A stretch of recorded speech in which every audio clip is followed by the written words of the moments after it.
Cumberland traffic, Turbulence 4041 uniform, departing 11, glider inbound. Welcome to Soaring the Sky, a glider pilot's podcast. My name is Chuck. I'll be your host, coming to you from the Mid-Atlantic region here in the United States and flying with the Cumberland Soaring Group.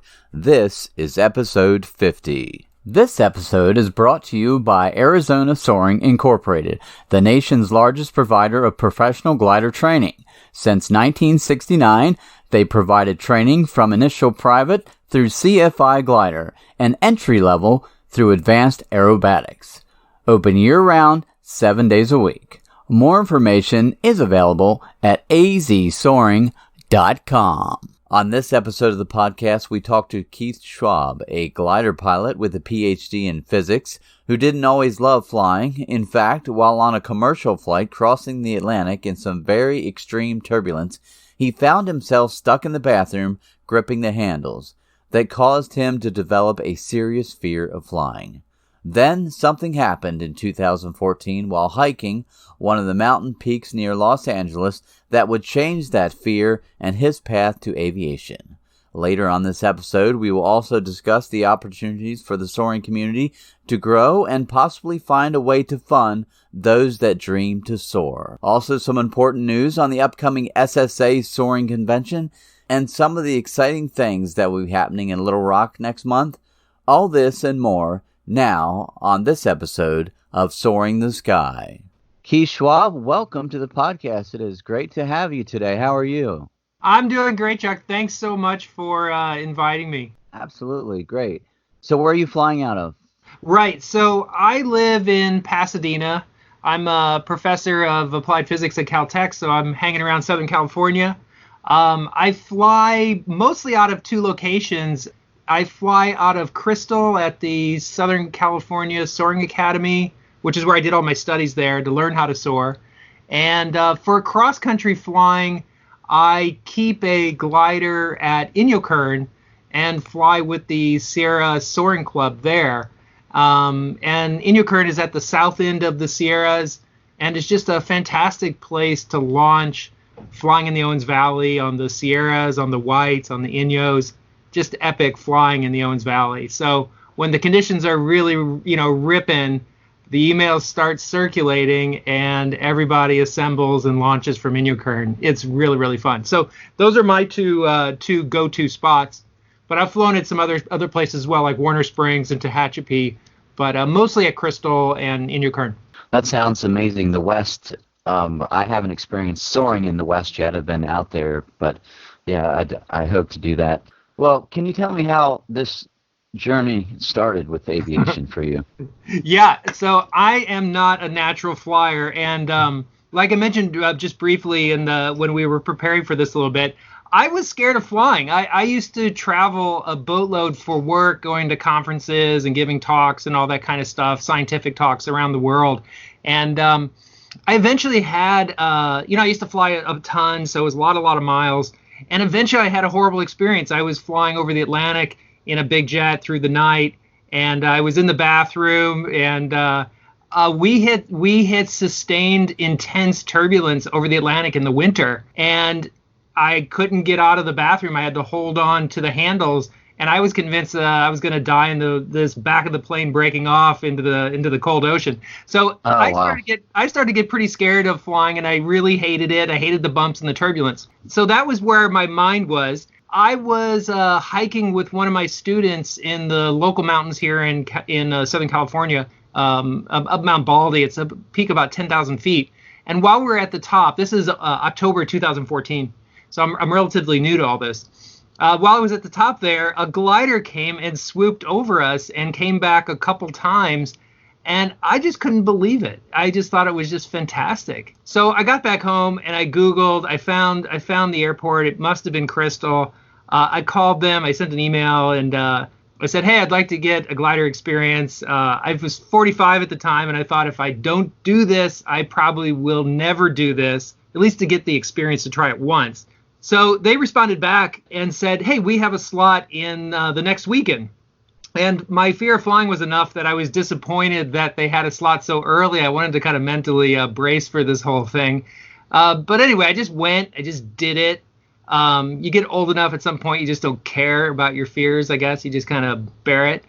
So I get in the glider. I get to Crystal. I get in the glider, and one of their commercial pilots, Steve Dela Cruz, took me up, and it turned out to be a beautiful wave day, a blue wave day. I didn't know what that was.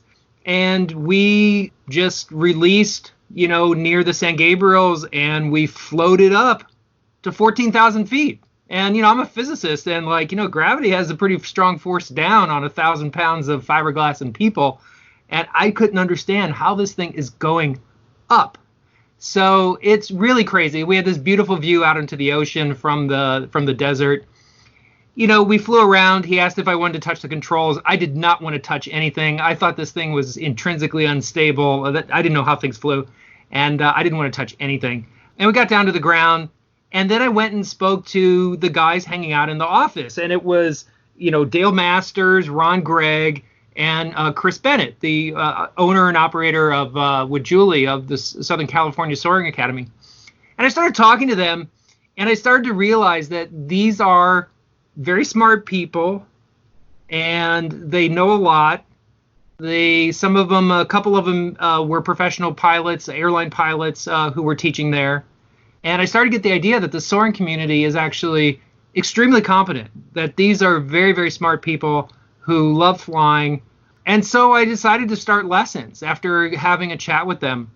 And, my gut feeling was right on that these people are smart. They like adventure. They enjoy teaching an amazing skill.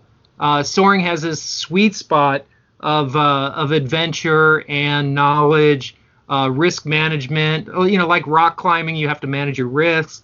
It's just this great sweet spot of all those kind of attributes. So yeah, that's how I got started. And I started going every twice a week.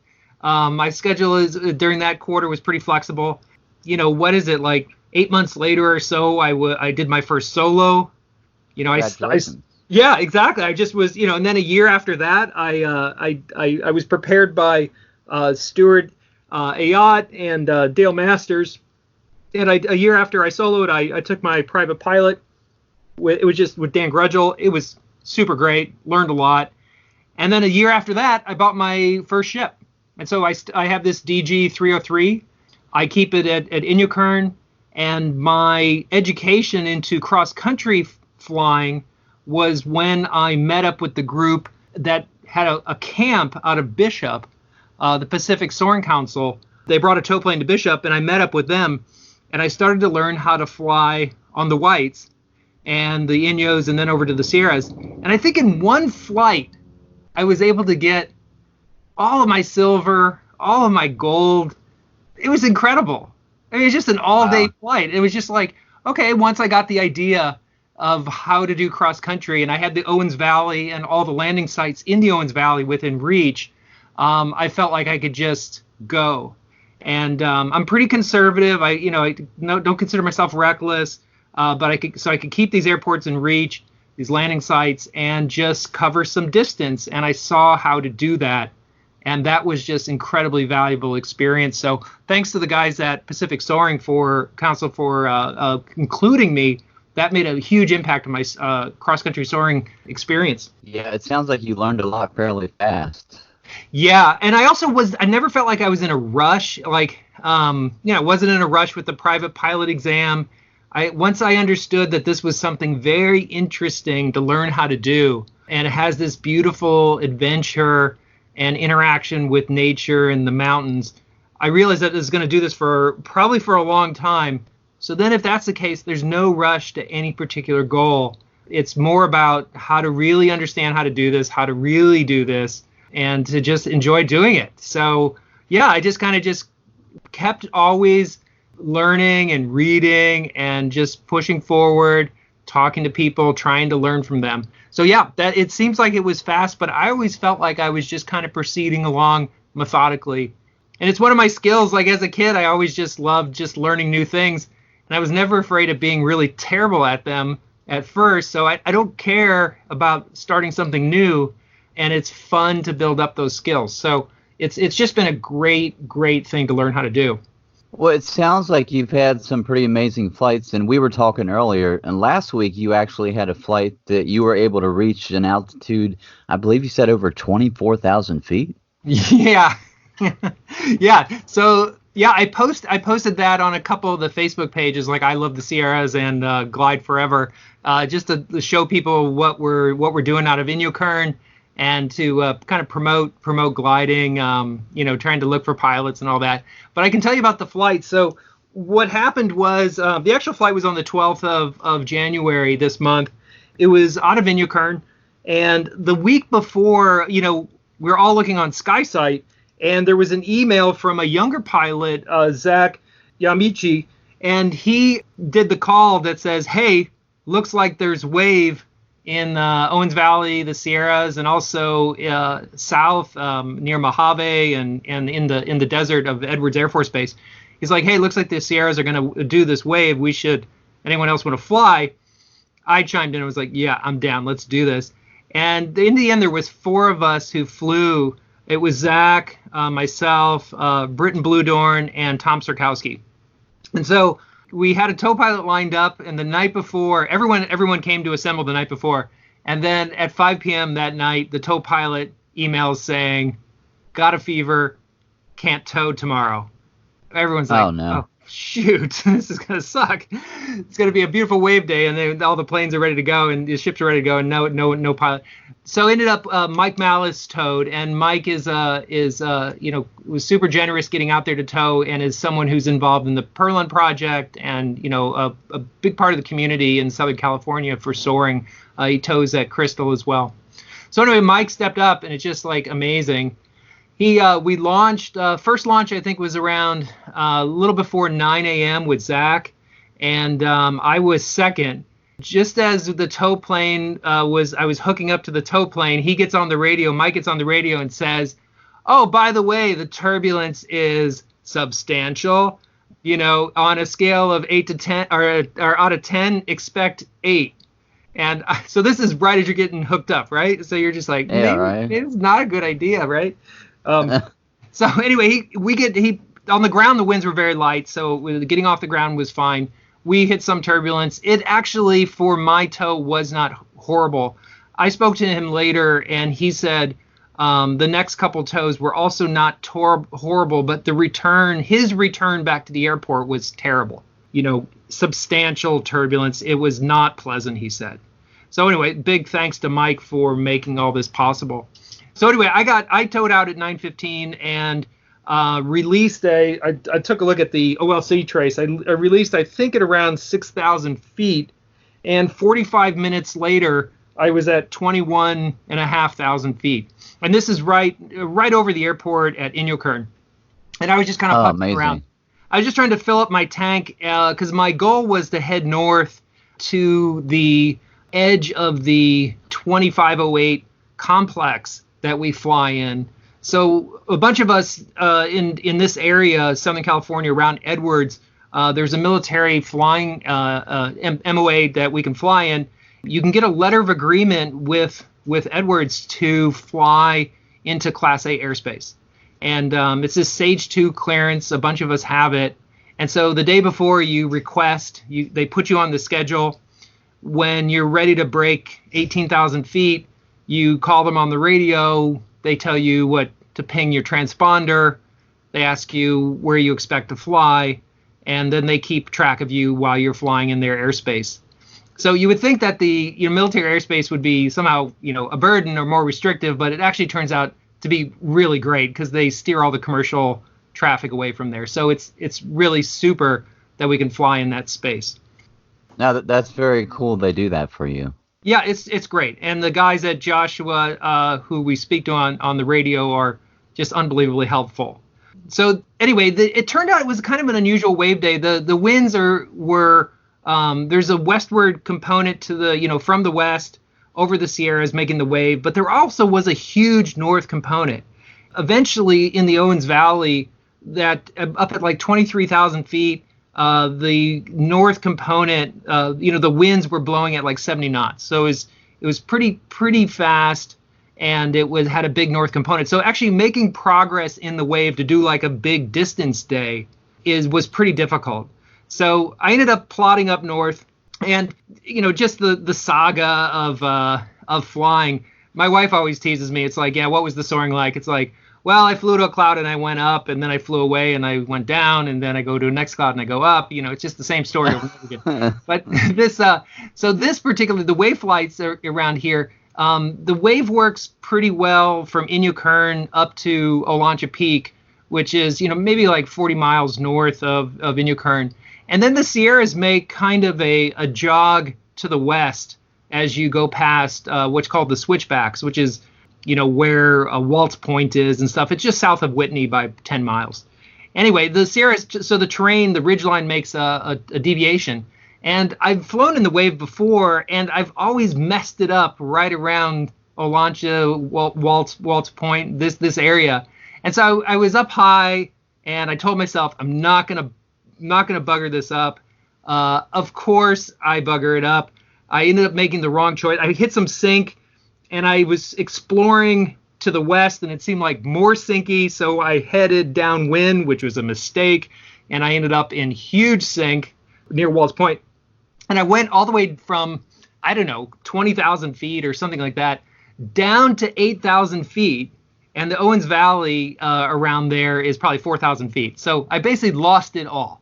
Oh, and I was sad. I thought, okay, I am going to just lose this, and I'm going to be landing out in Lone Pine while my friends are flying way high and far, and I'm the sad pilot at Lone Pine, hoping someone will bring my trailer up to get me. So I also realized while I was flying is always better than sitting on the ground wishing you're flying. So I just kept trying to find some lift. I headed towards the foot of Whitney. There's a road that heads up to the trail to Mount Whitney, and I was right above the road, and I was getting little puffs of lift, getting, little bit of gain, a lot of loss, little bit of gain, a lot of loss. Eventually I get down to 8,000 feet. Eventually I'm ready to throw in the towel. I turn the plane to head to Lone Pine, and I hit a big burst. I was able to orbit in it, and I'm up again and just flying. So I get up to 10,000 feet. So I'm back flying. It's like somehow magically I found something. I just never gave up. So then the turbulence, the rotor that I had to fly through was, this is just downwind of Whitney, is just extraordinary. And I've done this once or twice before, so I was ready for it. But the buffeting from the rotor is extreme. And, it's a competition between trying to fly slow enough that you're not going to destroy the plane with the forces involved with the big turbulence, fast enough that you have enough control that you're not getting flipped over. The fact that I started aviation being scared of the turbulence over a flight over the Atlantic and now flying in the rotor at Whitney, that's a big difference, right? Yeah. Yeah, right. So you just hold on. You just, the winds were not predicted to be extreme. And I've heard, lectures from other wave pilots where the winds can be so extreme that, it can rip apart gliders and stuff. So the prediction was the winds were not going to be that extreme today. So, I just was like, okay, you just hold on, keep control of the plane, fly to moderate speed. I got on top of all this, and then the lift just was outrageous. 30 knots going up, sustaining. It was unbelievable. And at some point, I'm like, I'm going to bust the 25,000 feet that I asked Joshua for. So I fly downwind to get out of the wave, to get into some weaker lift. But that's the area where the very extreme altitudes in the past have been achieved. And you can see why. There's something about the terrain there that the wave is extraordinarily strong. 30 knots going up. It was incredible. It was incredible, right? And one of the videos I posted on YouTube shows a more mild place where the wave is going up at 17 knots, continuously up, smooth as glass, just floating up. It's incredible. So anyway, long story short, I proceed north to Independence. It's a big headwind, so I can't make much progress. And at some point, I realized, okay, I'm just gonna, I want to go south and eventually go past the Sierras and maybe into the desert, and around Mojave and Tehachapi and around those places. So I just head south. So now I've got a tailwind and 70 knots at altitude. And I think the ground speed that I saw was close to 200 miles an hour on the ground. I was flying at 100 knots. Yeah, it was incredible. So yeah, that's kind of that's the basic story of the day, the most extreme events. I did, while I was floating along at 20,000 feet at the south end of the Owens Valley, I was pointing north. I hear these jet engines, and you get used to hearing just the hiss of the glider, and you don't hear anything else, right? Maybe a little chatter on the radio. I hear these jet engines, and I'm like, wait a minute, I should pay attention to that. And I look above my head, and it's a B-1 bomber. It would look like 1,000 feet over my head, chasing an air tanker. And it was magnificent, really beautiful. And I watched these guys then do a turn to the west over the Sierras, and the B-1 connects to the tanker. So there's a lot of interesting things flying around in the area. Yeah. So that's kind of the story.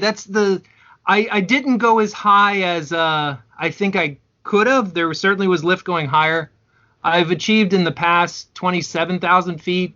My first wave flight was really funny in that it was a very weak wave day, and I was chomping at the bit to do my diamond climb and to see if I could also get my first Lenny. So it was pretty weak, and I just kept at it for a couple hours, and I eventually got up to 25,000 feet. And I remember thinking, this was like 2 years ago, do not mess this up. Do not mess this up for being short 100 or 200 feet. And in the end, I was watching my GPS rather than my barometric altitude. I get back down to the ground. The other guys weren't willing to just sit in very weak lift to get up high, so they were surprised that I got up as high as I did. We were having dinner, and Tom Sirkowski takes my my flight trace, puts it on his computer, and says, "Oh, by the way, you missed it by 200 feet." I couldn't. Oh no. So I'm sitting in the airplane thinking, don't mess this up. And what did I do? I messed this up. Yeah. So that's what a PhD in physics will do for you. It's like supposed to be smart guy, not smart guy. Yep. Yeah, so that's my story of that flight. It was really super fun. It took me a couple days to really process it all. I just thought it was just so much fun. Just terrific. If the wave was going this weekend, I'd be out there again. Oh yeah, absolutely. We briefly were talking about glider accidents and maybe some suggestions how we could learn more from them. Yeah, yeah. No, thanks for bringing that up. The the thing I noticed, as I'm a newbie, right, and I think I'll probably always consider myself a newbie in this area. There's been people flying their whole life. They have significant aviation careers. I really enjoy it, but I'm always learning from these guys, so I don't know a lot. So I would read the FAA reports of glider accidents, and then I would go talk to some of the more senior people around me who are much more experienced, and they would say things like, oh yeah, the FAA guys don't understand at all why this glider crashed, and their report is largely useless, and did you realize this, and did you realize that? I was like, no, I had no clue. And so it's like the more experienced people know clearly that the reports are not particularly useful. So one of the things that I've seen is that in the mountaineering community, they publish a book every year that summarizes the accidents of the year. And some of those accident reports are very detailed. And, you read them. I'm not a mountaineer, but I was at a cafe where they had this book. It was up in Bishop at the Black Sheep Cafe, and it was laying there, and I was reading it. And some of the accident reports are really detailed, and you can get really good information about how people get hurt, what the mistakes were, what was avoidable, what was unavoidable, what's the chain of bad decisions that were made, what good decisions were made, the whole thing.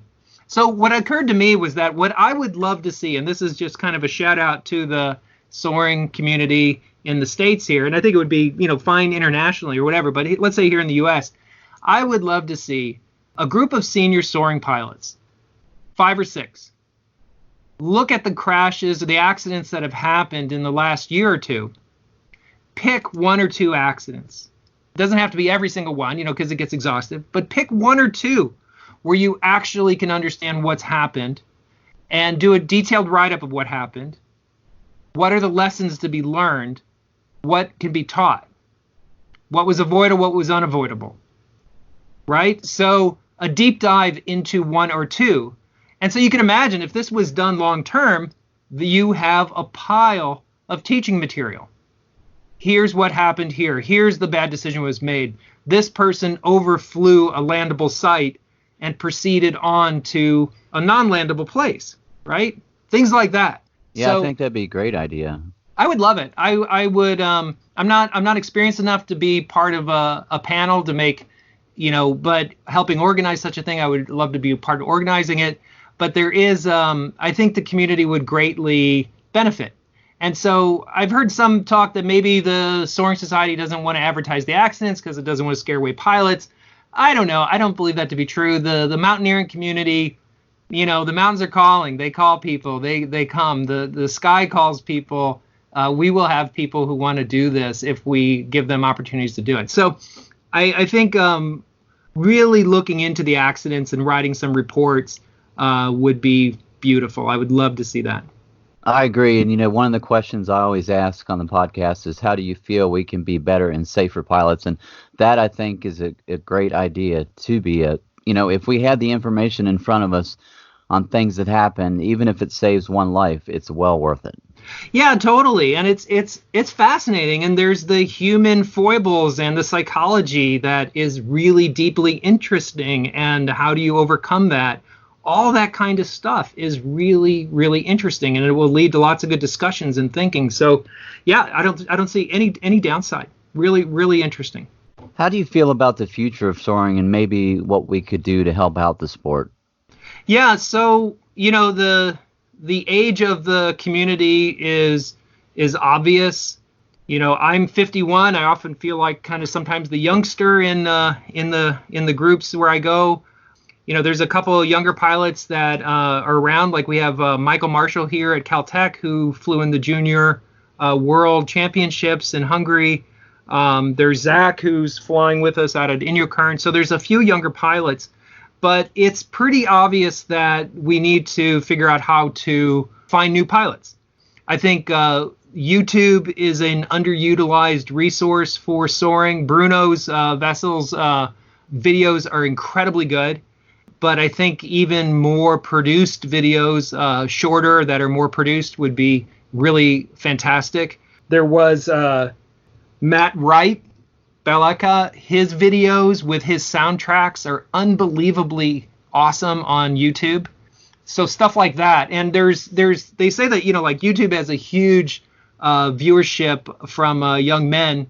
And, I'd love to see women fly, young women and women flying and soaring, of course, but also there's I think there's a huge amount of young men looking at YouTube, and there's getting the videos out on YouTube would be really important. So producing material and getting it on YouTube and things like that, Instagram, all that. As much as I hate social media, I think, they're very destructive in a lot of ways to our society. And, you can talk on and on and on about that, but it is a way that people see what's happening in the world, and the images that come from soaring are inspiring. It's a beautiful sport, so we should take advantage of that. So yeah, there's amazing pictures, on Instagram and on Facebook from pilots that are just out there soaring. And yeah, Bruno's an example of the amount of interest there is in these videos. These guys, probably don't know anything about soaring, and then they see one of his videos, and we talked when he was on the podcast. He has millions of views, so that right there tells you there's a lot of people out there that are interested. Yeah, for sure. I think as well, I just wanted to mention what's happening at the Southern California Soaring Academy at Crystal, and I know you're going to talk to Julie Bennett in the future, but just as an example, the Soaring Academy has a nonprofit status where they are offering educational experiences to high school teachers and students.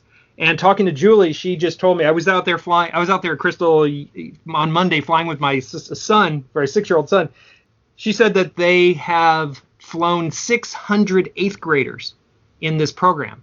And they also have, it's incredible. And they also have a program where they're taking up veterans from the VA hospital, and they have flown 1,700 vets. And this is what their nonprofit part of the Soaring Academy is doing. And I think when I look at the future of soaring, and I don't want to dwell on the finances and all this stuff too much, but the thing that's neat about soaring is that you can do it very cheaply, and you can buy a ship with a few friends, and you can do it pretty cheaply and have a lot of fun all day, and it is great. But it also is true that soaring attracts some people with some significant net worth. And, when you look at educational institutions, like, let's say I'm at Caltech. So there's other places like Harvard and Princeton and Stanford. At Caltech, we have $3 billion in the bank in endowment and invested, and we draw out 4% a year, generates something like $150 million a year forever. So if we could endow soaring institutes in a similar way, every $1 million of an endowment would generate, $40,000 a year perpetually, right? So that would be huge. I mean, can you imagine what you could do with that? I know, exactly. And the point is that the folks out there who are soaring with high net worth, let's think about how to endow soaring, right? It is an amazing activity. It leads to careers. It leads to amazing experiences. Let's think about how to make that happen. That's what I think should be happening. Maybe the Soaring Society of America could be part of that for sure. But I think if I had that kind of net worth, I would be looking at my local soaring operation and have them set up a structure that could accept money from some endowment indefinitely and support scholarship for kids. So that's what I would be thinking about long term. I mean, yeah, it would give so much more opportunity and get the word out more too, and we have all these young kids that are interested in soaring. It could be a reality, Yeah, for sure. Yeah, I wish I would have started when I was younger. It would have probably changed my life in significant ways. I love the time and energy I put into physics and all those years, but flying and encountering nature in this way is a truly amazing experience. It is, absolutely. Have you done any research yourself on maybe how to raise funds, generate some financial support for soaring? Yeah, so so I think about myself, like when I retire, maybe what I want to do with soaring and what I might do with my plane, and that might be a good thing, but that's pretty far out in the future.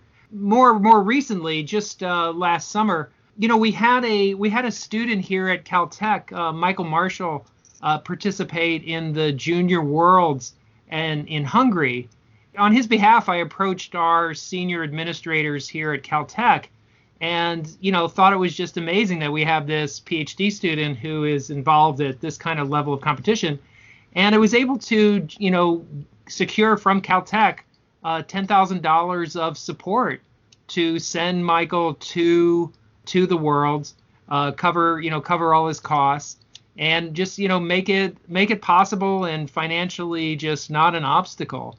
And so just thinking for the rest of the community out there, for those of us who might not have high net worth at this point in our lives, but are at senior positions within institutions, companies, maybe there's ways to to steer some funds to younger people around us in this way through some charitable donation, through some fundraising. In our case here at Caltech, the trade is that we generated a story for our promotional materials for our institute to show what our students are doing, and that was essentially worth it to the senior people to provide some real funds. So anyway, there's creative ways. We all have resources around us, and if we can make arguments for why it's an important thing to fund, maybe that's a way too. So anyway, just thought I would mention that as well. And you never know till you ask. I mean, obviously you ask, and look what happened. Yeah, exactly. And it was literally an email and a answer saying yes. That was that. Okay. You just have to ask. Yeah. Exactly. I know you're a fan of soaring camps, and for example, I know Bruno's name pops up here again, but yeah, he has a camp in Utah that a lot of us know about, and we were talking before this interview, and you said you would like to see more camps like this. Can you explain how you feel about it? Yeah, exactly. I wasn't able to attend the camp last summer that Bruno had, and I really wanted to go. We have a new baby at home, so I wasn't able to do that much this summer as much as I wanted. When I look back at my own experience and how I got off the ground with cross-country soaring, the key was the experience at Bishop and, being included by, the guys at the Pacific Soaring Council.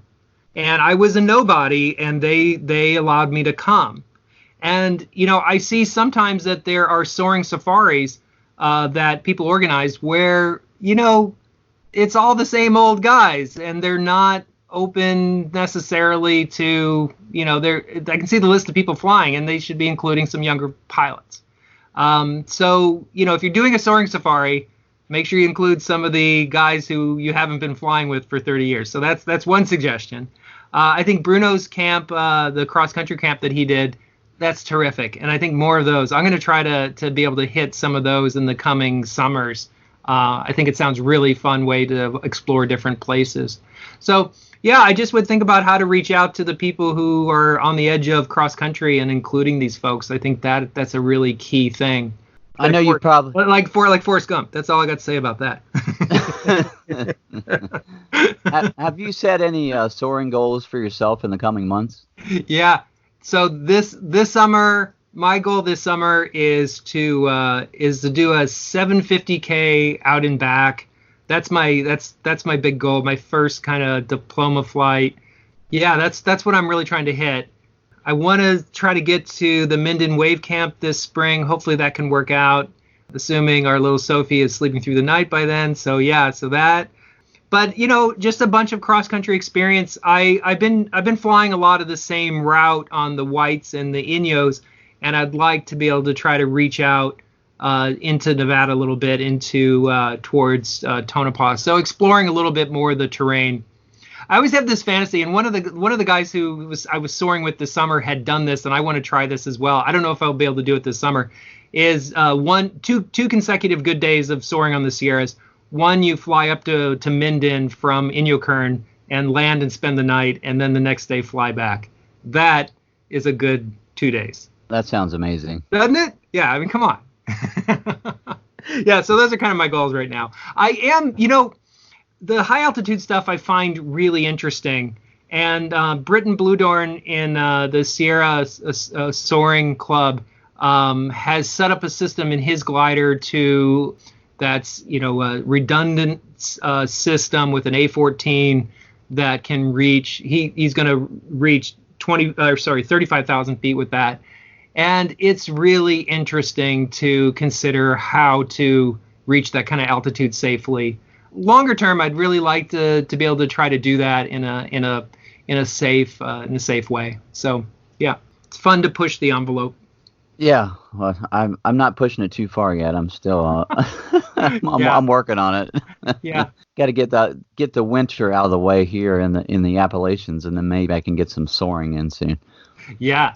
But that ridge soaring you guys have, those are some amazing flights. I see those on the OLC, just terrific. Yeah, it's pretty awesome. It's nice to be up on the ridge, and it's just a lot of fun doing ridge soaring for sure. Yeah, totally. Keith, it's been great having you on the podcast, and you have some great ideas, and I hope some people, that hear this are going to run with it. We're building our listener base. We have quite a few listeners, and that's what we're trying to do on this podcast. We're trying to get the word of soaring out there, get some young people fired up, and keep this thing going and build it. Yeah, my students will tell you that, I'll have 100 ideas.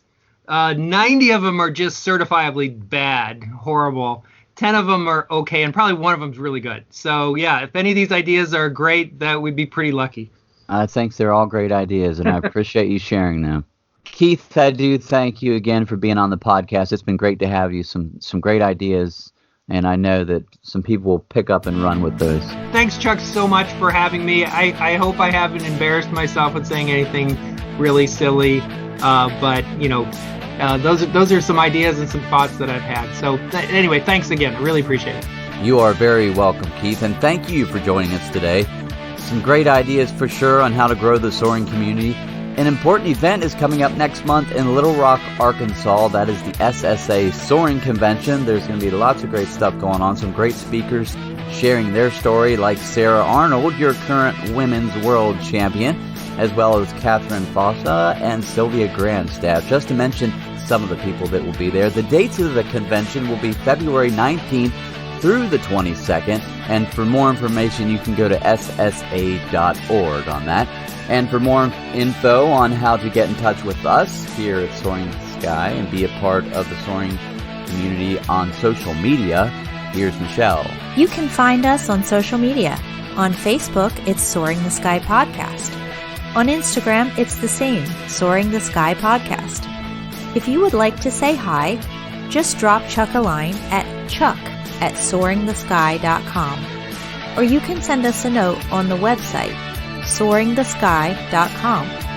Also, if you're a pilot, we want to hear your story. Just send us an email and Chuck will get in touch with you. We hope you join us next week for another great guest and adventure on Soaring the Sky.